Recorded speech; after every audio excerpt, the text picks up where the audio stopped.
तो आज के इस लेक्चर में हम पढ़ने जा रहे हैं ट्रिपल कॉलम कैश बुक। ये सीबीएसई बोर्ड पे एप्लीकेबल नहीं है, आईएससी पे है, और बाकी जिस बोर्ड पे एप्लीकेबल हो वो इसको देख के अच्छे से सीख सकता है। मगर रूल ये है कि सिंगल कॉलम और डबल कॉलम की प्रैक्टिस किए बिना ट्रिपल कॉलम पे नहीं आइएगा, क्योंकि मैं ट्रिपल कॉलम उतना ही बताऊंगी जितना आपको अंडरस्टैंड करने के लिए चाहिए। जो बेसिक सारे डिस्कशन है वो ऑलरेडी हम लोग सिंगल और डबल कॉलम में कर चुके हैं। तो ट्रिपल कॉलम करिए, मगर सिंगल और डबल करने के बाद। ठीक है, शुरू करते हैं। तो ये है न्यूमेरिकल अपने सामने। Enter the following transactions in a cash book with discount, cash and bank column. तो जब हम ट्रिपल कॉलम की बात करते हैं तो जो थर्ड कॉलम इसमें ऐड हो रहा है वो डिस्काउंट का कॉलम है। अब ये देखिए, ये फॉर्मेट है कैश बुक का, ट्रिपल कॉलम कैश बुक का format. Date, particulars, voucher number, ledger folio आपको पता है। Date, particulars, voucher number, ledger folio आपको पता है। ये हो गया आपका डेबिट साइड और ये हो गया आपका क्रेडिट साइड, नो डाउट्स। अब इसके बाद ये है कैश और बैंक, ये हो गया कैश और बैंक। जो कॉलम ऐड हुआ वो है ये डिस्काउंट का कॉलम और एक इधर डिस्काउंट का कॉलम। आपको मालूम है कि 5 कंपोनेंट्स होते हैं, क्लियर, हमने शुरू में पढ़ा था। Capital, liability, asset, expenses and revenue. Discount किस में है? अगर आपको मिल रहा है तो आर फॉर रेवेन्यू, और अगर आप दे रहे हैं तो ई फॉर एक्सपेंस। काम खत्म। अब इसके बाद में मिलेगा भी। अगर आप माल खरीद रहे हैं तो आपको डिस्काउंट मिलेगा, और अगर आप माल बेच रहे हैं तो आप डिस्काउंट देंगे। ठीक। अब दूसरी चीज, दूसरा रूल हमने क्या सीखा था? अब एक दिन चिरौंजी लाल रेल चलाएगा। उसके हिसाब से हमें पता चलता है बेसिक साइड। अगर एक्सपेंस है तो बेसिक साइड डेबिट होगा, और रेवेन्यू है तो बेसिक साइड क्रेडिट होगा। ये सब पीछे के लेक्चर में हम डिस्कस कर चुके हैं। क्लियर? अच्छा, तो अब डिस्काउंट अलाउड, ये आपके लिए एक्सपेंस है या रेवेन्यू? ऑब्वियसली ये हमारे लिए एक्सपेंस है, क्योंकि आप किसी को डिस्काउंट दे रहे हैं तो अल्टीमेटली आपका नुकसान हो रहा है, पर आप दे रहे हैं बिकॉज बिजनेस के एथिक्स कैसे हैं। तो डिस्काउंट अलाउड अगर एक्सपेंस है तो बेसिक साइड डेबिट, इसलिए ये डेबिट साइड में हमने डिस्काउंट अलाउड का कॉलम खोला। और डिस्काउंट रिसीव्ड रेवेन्यू है तो इसलिए हमने डिस्काउंट रिसीव्ड का कॉलम हमने क्रेडिट साइड में खोला है। बात समझ में आ गई? अब क्वेश्चन से अब हम वापस से शुरू करते हैं। अब हम क्वेश्चन को फिर से पढ़ना शुरू करते हैं। Enter the following transaction in a cash book with discount, cash and bank column. ये हम समझ चुके हैं। Also record necessary entries in journal. इसका मतलब ये हुआ कि जो एंट्री आपकी कैश या बैंक बुक में नहीं आ रही है उसके लिए जर्नल एंट्री पास करके आपको दिखानी है। ये क्वेश्चन हमसे डिमांड कर रहा है। तो बेसिकली हमारा सोल्यूशन 2 पार्ट्स में रन कर रहा है। एक है हमारा ये वाला पोर्शन और दूसरा है हमारा ये वाला पोर्शन। जो एंट्री इधर फिट नहीं होगी उसको हमको इधर डालना है, ये हमें मालूम है। आगे चलते हैं। मई का महीना है 2023 में, तो ये हो गया हमारा 2023, इधर भी 2023, इधर भी। मई से हम शुरू करते हैं। मई 1। Balance of cash in hand 15,600। Overdraft in bank is 7,400। Overdraft in bank इसका मतलब है लाइबिलिटी साइड का बैलेंस है। इसका मतलब ये बैलेंस यहाँ से हट करके यहाँ इस तरफ आएगा, और जो कैश का बैलेंस है वो कैश कॉलम में यहाँ आएगा। तो ये हो गया आपका। इतना आपको मालूम है, हम डबल कॉलम ऑलरेडी कर चुके हैं तो बहुत डिटेल में जाने की जरूरत नहीं है। तो 1 ऑफ मई इधर भी खुलेगा, उधर भी खुलेगा, और इधर कैश का उधर बैंक का आ जाएगा। ठीक है। Further capital introduce 30,000, out of which 25,000 deposited into bank. मई 2 की एंट्री है।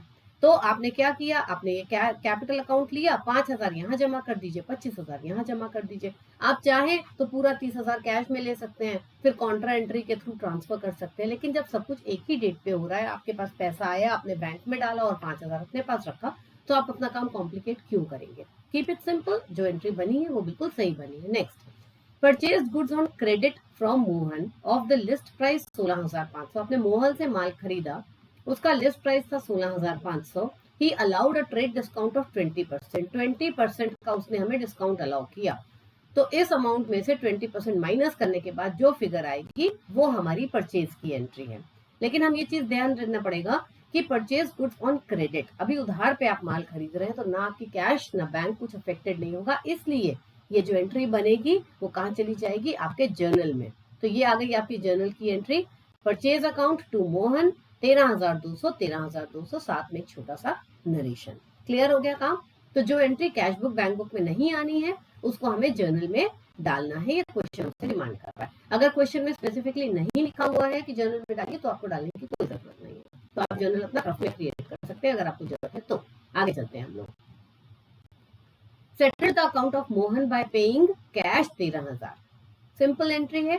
अब यहाँ मोहन का 13,200 की आपने एंट्री खड़ी करी थी, 13,000 का पेमेंट कर रहे हैं, 200 रुपए डिस्काउंट, और आप उसको पेमेंट कर रहे हैं क्योंकि आपने माल खरीदा था। तो यहाँ पर आ गया आपका 6 मई को मोहन 13,000 रुपए, जो डिस्काउंट रिसीव हो रहा है वो एंट्री यहाँ आएगी। क्लियर? आगे चलते हैं। Settled the account of Mohan हमने कर लिया। इसके बाद an amount of 2,500 due from Chaturvedi and sons written off as bad debt the previous year now recovered. ठीक है, 2,500 का बैड डेट रिकवर्ड है, और क्योंकि कैश बैंक नहीं लिखा है तो कैश में आपको मिल रहा है, ये आ गया बैड डेट रिकवर्ड, ये आ गया 2,500। आगे चलते हैं। कैश्ड अ चेक ऑफ 7,500, कोई 7,500 का चेक आपके पास था, उसको आप बैंक में नगद करवा लिए, तो इसका मतलब ये कॉन्ट्रा एंट्री है, बैंक से कम हो जाएगा, कैश में रिसीव हो जाएगा। ये आ गई आपकी कॉन्ट्रा एंट्री, ये लिख दिया आपने सी, ये आ गया इधर, और साथ में आ गया इधर, इधर और इधर। काम खत्म, आगे बढ़ते हैं हम लोग। ठीक है, due from bank for house hold expenses 3,000 and income tax 800। आपको पता है इनकम टैक्स भी पर्सनल एक्सपेंस होता है, इसलिए टोटल ड्राइंग से 3,800 और आप बैंक से निकाल रहे हैं, इसलिए ड्राइंग करके 3,800। आप चाहें तो दो एंट्री बना सकते हैं, 3,000 की और 800 रुपए की, मगर नरेशन दोनों में बाय ड्राइंग्स ही रहेगा, डेट सेम रहेगी, यही रहेगा। आगे चलते हैं। ठीक है, sale of old chairs for 560 paid payment received in cash. ठीक है, अब ओल्ड चेयर्स आपने बेची हैं, चेयर पुरानी अब हुई है, शुरू से पुरानी नहीं थी, इसलिए कोई भी ओल्ड चेयर अकाउंट मत खोल दीजिएगा, जनरली ऐसा होता है। इट्स अ फर्नीचर आप बेच रहे हैं, ठीक है ना, तो यहाँ पर फर्नीचर हो गया और कैश में आपको 560 रुपए रिसीव हो गए। क्लियर हो गया। सेल ऑफ गुड, जिस माल में आप खरीद बेच का बिजनेस कर रहे हो उसे हम सेल और परचेज कहते हैं। अगर कोई एसेट आप बेच रहे हैं जो पुराना हो गया या किसी भी वजह से, तो उसको उस एसेट के नाम से लिखा जाता है। जैसे यहाँ हमने फर्नीचर लिखा है, हमने सेल्स नहीं लिखा, ये हमारी सेल नहीं है, बिजनेस वाली सेल नहीं है, ये तो पुरानी रखी थी, हमने बेच दी। नेक्स्ट पे चलते हैं हम लोग। ठीक है, received from x on behalf of Y 2,200, received from X on behalf of Y 2,200, discount allowed 100। ठीक है जी, X ने दिया, received from X, आपको X से मिला Y के बिहाफ पे। अब इसको आपको ऐसे समझना है कि आपका ट्रांजैक्शन, आपकी बिजनेस डीलिंग X से है या Y से है। Y ने आपको पैसा देना था, X उसका मित्र था, वो जिस तरफ आपकी दुकान थी वो उस तरफ को जा रहा था। कौन जा रहा था? एक्स जा रहा था। तो वाई ने बोला कि भाई ये मुझे पेमेंट उनको देनी है, ये जाते में तो रास्ते में पकड़ा दियो। एक्स ने पैसे लिए, एक्स ने आकर आपकी दुकान पे आपको दे दिए। क्या इस पूरे एपिसोड में आपकी अकाउंटिंग पर्सपेक्टिव से एक्स का कोई इंपॉर्टेंस था? एक्स का कोई इंपॉर्टेंस नहीं था, वो तो सिर्फ एक कैरियर था। वो एक्स ना होता तो कोई कोरियर वाले से आप भेज सकते थे, आप कोई पोर्टर बुक करके सर्विस भेज सकते थे, आपको कैसे भी भेज सकते थे। तो बेसिकली वो तो बीच में एक मीडिएटर है जिसने अपना काम किया, लेकिन आपका ट्रांजैक्शन वाई से था। तो आपकी बुक्स में जो अकाउंट अफेक्टेड होगा वो वाई का होगा। अब वाई ने 2,200 रुपए दिए हैं और उसको 100 रुपए का आपने डिस्काउंट दिया है, तो ये हो गई 2,200 रुपए की एंट्री, और ये 100 का डिस्काउंट और वाई से आपने रिसीव किए हैं। आगे चलते हैं हम लोग। Received a cheque from Naresh 4,210, Naresh ने 4,210 का चेक दिया in full settlement of his account of 4,400। ये तो आपको सिंपल समझ में आ रहा है कि फुल सेटलमेंट हो रहा है 190 रुपए का, इन दोनों के बीच का जो डिफरेंस है 190 रुपीज, उसका डिस्काउंट आप उसे दे रहे हैं क्योंकि आपको नरेश ने पैसा दिया है। एक जो दूसरी चीज इसमें देखने लायक है, वर्ड कह रहा है received a cheque from Naresh, तो हमें ये देखना पड़ेगा कि जो चेक नरेश से हमने आज रिसीव किया है, क्या हम उसे आगे कहीं बैंक में डिपॉजिट कर रहे हैं। ये पॉइंट हम पहले पढ़ चुके हैं। इसका मतलब यहाँ पर एक cheque in hand account create होने की पूरी पॉसिबिलिटी है। वो कैसे? 20 तारीख को आपने रिसीव किया और 22 तारीख को आपने नरेश का चेक बैंक में भेजा। क्लियर? तो इसका मतलब जब आपने 20 को रिसीव किया, आपने 20 को अपने पास रखा, 21 को अपने पास रखा, 22 को आपने बैंक में दिया, तो एक टेम्पररी अकाउंट बन जाएगा चेक इन हैंड अकाउंट। अब ये चेक इन हैंड अकाउंट ना कैश है ना बैंक है, ये एक टेम्पररी अकाउंट है जो आपने क्रिएट किया है, इसलिए नरेश की, उसके डिस्काउंट की और चेक इन हैंड की एंट्री कहाँ जाएगी? ये एक आपके जर्नल में एंट्री बनेगी। चेक इन हैंड, ये देखिए ये entry, cheque in hand, discount allowed, Naresh. ये है 20 तारीख की एंट्री। 22 तारीख को जब आप नरेश का चेक बैंक भेज रहे हैं तो चेक इन हैंड अकाउंट खत्म करेंगे और बैंक अकाउंट को डेबिट करेंगे, तो बैंक को बढ़ाएंगे और ये to cheque in hand account करेंगे। यहाँ पर क्लियर होगी बात? आगे चलते हैं हम लोग। सागर चंद who owed us 10,000 became bankrupt and paid 40 पैसा in a rupee. 10,000 रुपए सागर चंद ने देने थे, वो बैंकरप्ट हो गया, 40 पैसे इन रुपी उन्होंने दिए हैं, रुपए में 100 पैसे होते हैं, इसका मतलब 40% वो दे रहा है। तो 10,000 में से 4,000 दिए, 6,000 हमारे को नहीं मिलेंगे। मगर ये 6,000 डिस्काउंट नहीं है, हर लेन देन का ट्रांजैक्शन अपना अलग होता है, इसे हम बैड डेट्स कहते हैं। और क्योंकि हम इसे बैड डेट्स कहते हैं, तो अब आपकी एंट्री क्या बन गई, ये हो गई सागर चंद, ठीक है, बैड डेट्स ना, क्लियर। इसको मैं एक बार इरेज करती हूँ पहले।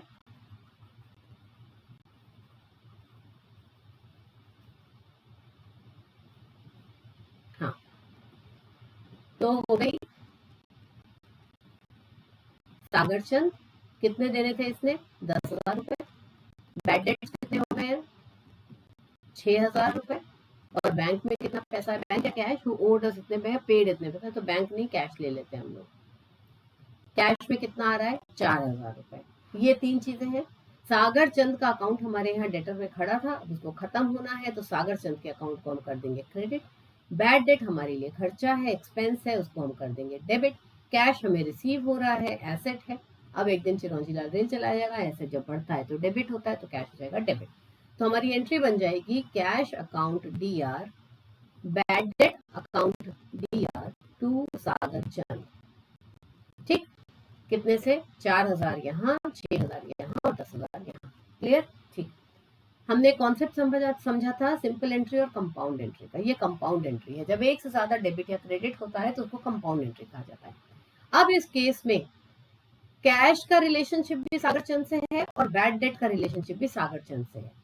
इसका मतलब है कैश बुक में एंट्री जाएगी कैश वाले पोर्शन की 4,000 की, और जर्नल में एंट्री जाएगी बैड डेट वाले पोर्शन की 6,000 की। क्योंकि अगर हम इसको स्प्लिट बनाते हैं तो एक एंट्री बनेगी cash account DR to Sagar Chand 4,000, दूसरी एंट्री बनेगी bad debt account DR to Sagar Chand 6,000। अब पहली एंट्री जो कैश टू सागर चंद बनाई है, उसमें तो कैश कंपोनेंट दिख रहा है, लेकिन जो बैड डेट टू सागर चंद है, इसमें कैश या बैंक कहाँ है, कहीं नहीं है, तो ये एंट्री कैश बुक में आ ही नहीं सकती। इसका मतलब ये एंट्री दोनों जगह जाएगी। इसलिए टॉपिक को बारीकी से समझना और उसको एंजॉय करना बहुत इंपॉर्टेंट है, तब आपको बड़ा मजा आता है करने में। तो ये सागर चंद के साथ 4,000 यहाँ आ गए, और ये बैड डेट टू सागर चंद के साथ 6,000 रुपए यहाँ आ गए। सागर चंद का टोटल अकाउंट 10,000 का था, वो क्लियर हो गया। कैश के माध्यम से आपने 4,000 क्लियर किया और बैड डेट से आपने 6,000 क्लियर कर दिया, काम खत्म हो गया। आगे चलते हैं हम लोग। Received repayment of loan of 3,600 and deposited out of it 2,000 into the bank. आपको लोन रिसीव हुआ 3,600 का, उसमें से 2,000 आपने बैंक में जमा कर दिया। सिमिलर टू ऊपर वाला एंट्री जहां कैपिटल कंट्रीब्यूशन आया था, कुछ पोर्शन आपने कैश में रखा और कुछ पोर्शन आपने बैंक में जमा कर दिया। तो इसको एक ही एंट्री में खत्म कर दीजिए, लोन अकाउंट करके इतना नगद पकड़ लीजिए और इतना बैंक में जमा कर दीजिए। क्लियर हो गया काम, आगे चल। तो अब अगला पॉइंट है May 28 का, check received from Naresh dishonored. Bank debits 20 rupees in respect of this check for bank charges. तो इसका क्या मतलब हुआ कि जो नरेश ने आपको पहले चेक दिया था, वो चेक डिसऑनर हो गया। डिसऑनर होने की कई वजह हो सकते हैं, जरूरी नहीं है कि उसके खाते में पैसा कम है, उसके सिग्नेचर मिसमैच हो सकता है, चेक में कोई करेक्शन हो सकता है, डेट आगे पीछे हो सकती है, चेक फटा हुआ हो सकता है। किसी भी वजह से अगर बैंक को थोड़ा भी डाउट होता है तो वो फिर चेक को ऑनर नहीं करती। ऐसी सिचुएशन में क्या हुआ, नरेश का ओरिजिनली था 4,400, आपने उसको डिस्काउंट दे दिया 190 का। आपने उसको बोला कि भाई 4,210 में सेटल करते हैं। आपने 4,210 का उसने आपको चेक दिया, लेकिन ये चेक हो गया डिसऑनर, और इसके डिसऑनर के होने पे बैंक ने 20 रुपए और आपसे चार्ज कर लिए, क्योंकि बैंक तो आपका था जहां पैसा जमा होना था, तो बैंक ने 20 रुपए उस पूरी एक्सरसाइज के और जमा कर लिए। अब ये 20 रुपए कटे तो आपके खाते से हैं, लेकिन ये खर्चा तो आपका नहीं है क्योंकि गलती आपकी नहीं थी। तो ये कौन देगा, ये नरेश देगा। नरेश कैसे देगा, जब आप इसको नरेश के खाते में डेबिट कर देंगे। और क्या क्या डेबिट होगा, भाई ये जितने पैसे उसने चेक दिया था वो रिवर्सल हो गया, तो उसको भी नरेश के खाते में डेबिट होना होगा। ठीक है, तीसरी चीज, ये जो डिस्काउंट आपने उसको दिया था वो भी नरेश के खाते में, क्योंकि डिस्काउंट तो आपने तब दिया था जब उसने आपको पेमेंट करी, पेमेंट तो हुई नहीं, तो डिस्काउंट किस बात का, ये भी रिवर्सल होगा। तो आप ये देखिए कि उसके खाते में ये 3 आइटम रिवर्सल हो जाएंगे, तो total 190 plus this and this, ये तीनों खाते उसके रिवर्सल हो गए। अब ये होंगे कैसे, ये जो 2 एंट्री है, सबसे पहले इसकी बात करते हैं। ये बैंक वाले ने आपसे चार्ज किया, लेकिन आप तो पे नहीं करेंगे क्योंकि नरेश की गलती थी, तो आप इसको नरेश के खाते में लोडिंग कर देंगे। तो इसकी एंट्री बन जाएगी Naresh account DR to bank 20 रुपए से। अब आते हैं दूसरे इसकी, ये जब आपने पेमेंट बैंक में दिया था तो भी आपने बैंक को बढ़ा दिया था, पैसा तो आया ही नहीं, और ये देगा कौन, नरेश देगा। तो एक बार फिर इसकी सिमिलर एंट्री बनेगी, इसकी भी यही एंट्री बनेगी, नरेश DR टू बैंक। अब आते हैं ये 190 रुपए पे। 190 रुपए वो डिस्काउंट था जो आपने दिया था नरेश को, 190 रुपए का। अब वो डिस्काउंट तो कैंसिल करना है, तो अब ये जो डिस्काउंट कैंसिल करना है, इसका मतलब है नरेश अकाउंट डेबिट होगा, और जो डिस्काउंट अलाउड पहले आपके लिए खर्चा बुक हुआ था, वो खर्चा अब खत्म हो जाएगा। तो एंट्री बनेगी Naresh account DR to discount allowed. ये जो पहले की दो एंट्री बनाई, इन दोनों एंट्री में तो क्या था कि बैंक और नरेश के बीच का ट्रांजैक्शन था, इसलिए ये एंट्री तो जाएगी कहां से, हमारी कैश बुक से जाएगी। और जो नरेश और डिस्काउंट वाली जो 190 की एंट्री है, उसमें ना बैंक है ना कैश है, इसलिए वो जाएगी जर्नल से। तो अब पहले हम इस एंट्री की बात करते हैं। ये एंट्री टोटल सम कितना होना चाहिए, 4230 रुपए। तो ये बन गई आपकी बाय नरेश अकाउंट 4230, और आपने बैंक को क्रेडिट कर दिया। ठीक है, अब आते हैं दूसरी एंट्री पे, वो आ गई यहाँ, Naresh account DR to discount allowed 190 रुपए। इस तरीके से आपकी ये वाली एंट्री होती है कंप्लीट। अब हम चलते हैं नेक्स्ट एंट्री पे। इंटरेस्ट डेबिटेड बाय बैंक 650 रुपए, बैंक ने आपसे ब्याज लिया। अब बैंक ने ब्याज क्यों लिया भाई, क्योंकि आप शुरुआत ओवरड्राफ्ट से करे थे। ओवरड्राफ्ट मतलब आपने बैंक से टेम्पररी लोन लिया था, तो बैंक ब्याज तो लेगा ही। अब ये सिंपल सी एंट्री है, बैंक ने आपसे ब्याज लिया, इंटरेस्ट एज एन एक्सपेंस को डेबिट करिए और बैंक को क्रेडिट कर दीजिए। तो बाय इंटरेस्ट करके यहाँ पर ये एंट्री आपकी काम खत्म। आखिरी में चलते हैं, deposited with the bank the entire balance after retaining 5000 at office. Office में 5000 रुपए रोक के बाकी का सारा पैसा आपने बैंक से जमा कर दिया। इस एंट्री को कैसे एडजस्ट करते हैं, ये हमने बहुत अच्छे तरीके से डबल कॉलम कैश बुक में सीख लिया है, तो ये एंट्री मैं आपको नहीं करवा रही हूँ। क्लियर हो गया, तो हमारा ये क्वेश्चन कंप्लीट हो जाता है। अब इसके बाद सिर्फ एक समझने वाली चीज ये है कि हम कैश के डेबिट और कैश के क्रेडिट को बैलेंस करते हैं, राइट, और उसके बाद हम उसका बैलेंस निकालते हैं। इस केस में तो 5000 हमको पता ही है बैलेंस है, वो अगले साल कैरी फॉरवर्ड हो जाता है। बैंक के केस में हम बैंक का डेबिट क्रेडिट एडजस्ट करते हैं और हम उसका बैलेंस निकालते हैं, वो भी अगले साल कैरी फॉरवर्ड हो जाता है। डिस्काउंट अलाउड और डिस्काउंट रिसीव्ड आपस में नेट ऑफ नहीं किया जाता, क्योंकि ये दो अलग अलग अकाउंट है। डिस्काउंट अलाउड वो जो आपने दिया, डिस्काउंट रिसीव जो आपको मिला, ये अलग अलग नेचर के अकाउंट्स हैं, इसलिए इनका सिर्फ टोटल करके इनको ट्रायल बैलेंस में भेज दिया जाता है, ताकि ये अपनी जगह प्रॉफिट एंड लॉस अकाउंट में खोज ले। ठीक, इस तरीके से हमारा ये क्वेश्चन पूरा होता है। अब ये मैं एक बार आपके सामने लेके आई हूँ वो सोल्यूशन जो मैंने बनाया है, और वो सोल्यूशन जो टेक्स्ट बुक में दिया हुआ है, और साथ में है न्यूमेरिकल। ये वही वाला न्यूमेरिकल है जो अभी हमने सॉल्व किया है। इसका एक जो पर्टिकुलर पॉइंट है नरेश वाला, नरेश का पैसा आना, डिसऑनर वाले में कोई प्रॉब्लम नहीं है, पर जो नरेश का पैसा आया और आपने उसको अगले दिन बैंक में जमा किया, जिसका हमने ट्रीटमेंट लिया है चेक इन हैंड का। 20 तारीख को हमें चेक मिला, हमने उसको चेक इन हैंड की तरीके से अपने पास रख लिया। 22 तारीख को जब हमने बैंक में जमा किया, तो हमने वो चेक इन हैंड जो हमने टेम्पररी अकाउंट बनाया था उसको खत्म कर दिया और बैंक में पैसा जमा कर दिया। इन्होंने क्या किया है, as per the text book, इन्होंने 20 तारीख को ऐसा अज्यूम किया कि वो चेक इन हैंड एक्चुअली आपको कैश रिसीव हुआ है, जो आइडियली ठीक नहीं है, but still if we go with the textbook, तो चेक इन हैंड अकाउंट जैसा कोई कॉन्सेप्ट इन्होंने डिस्कस नहीं किया है। इन्होंने यहाँ पर जो पैसा नरेश से आया उसको कैश ट्रीट कर लिया 20 तारीख को, और 22 तारीख को जब वो चेक इन हैंड आप जमा कर रहे हैं बैंक को, तो इन्होंने ऐसा अज्यूम किया कि वो कैश आप बैंक में जमा कर रहे हैं। तो जब आप कैश बैंक में जमा करेंगे तो वहां कॉन्ट्रा एंट्री बनेगी, कैश कम हो जाएगा, बैंक बढ़ जाएगा, दोनों साइड एंट्री आएगी, कॉन्ट्रा बनेगी, आपको पता है। इसलिए मैं ये आपको सोल्यूशन दोबारा दिखा रही हूँ कि अगर आपके स्कूल में भी इस तरीके से डिस्कस हो रहा है, देन बुक में भी ऐसा ही दिया हुआ है, you can very well go with it. अब मैं आपको बुक के हिसाब से ये एंट्री एक बार दिखाती हूँ। 20 तारीख को इन्होंने दिखाया कि नरेश से 4210 रुपए आपको रिसीव हो गए, और 22 तारीख को इन्होंने दिखाया कि वो जो कैश आपको मिला था वो आपने बैंक में जमा कर दिया, इसलिए उसकी ये यहाँ पर ये और ये कॉन्ट्रा एंट्री बन गई। इतना फर्क है मेरे और इनके सोल्यूशन में। एंड रिजल्ट दोनों का सेम आएगा, क्योंकि मैंने 4210 की एंट्री एक ही बार करी है, इन्होंने 4210 की एंट्री 3 बार करी है। 3 बार करने से 2 तो आपस में नलीफाई हो गई और केवल एक ही रह गई, तो वो हमारी रिजल्ट बराबर आएगा, कोई दिक्कत नहीं है।